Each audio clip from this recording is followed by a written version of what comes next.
اور وہاں سے اٹھ کر چلی گئی۔ جب میں اپنے کمرے میں آئی تو میرا صبر جواب دے چکا تھا۔ میں پھوٹ پھوٹ کر رونے لگی۔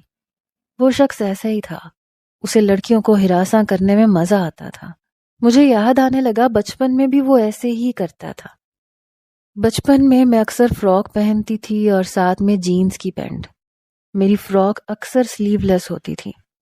وہ جان بوجھ کر میرے پاس آ کر بیٹھ جاتا، میرے بازوؤں پر ہاتھ پھیرنے لگتا۔ میں جب پیچھے ہٹتی تو میرا بازو دبوچ دیتا۔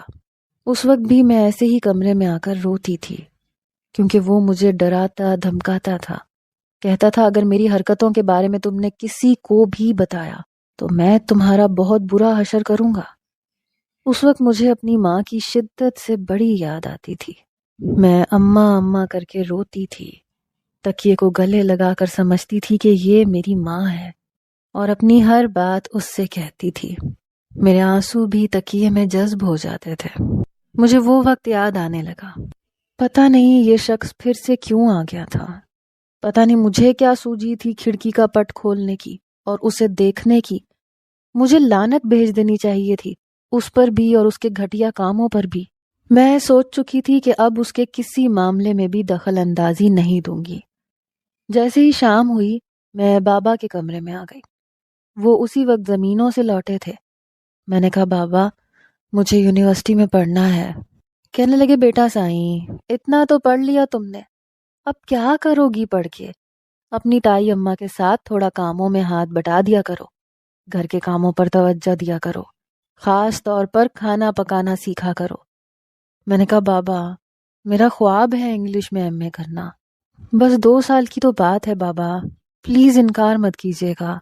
کہنے لگے اچھا ٹھیک ہے یہ بھی کر لو، لیکن دیکھو روزانہ ڈرائیور تمہیں یونیورسٹی چھوڑے گا وہی تمہیں لائے گا، میں وہاں پر ہاسٹل میں تمہیں رہنے کی اجازت نہیں دوں گا۔ جہاں ہمارا گاؤں تھا وہاں سے لاہور گھنٹے کی مسافت پر تھا۔ میں اس پر بھی راضی ہو گئی، مجھے بس گھر سے نکلنا تھا اور میں چاہتی تھی کہ اسد سے میرا سامنا کم سے کم ہو۔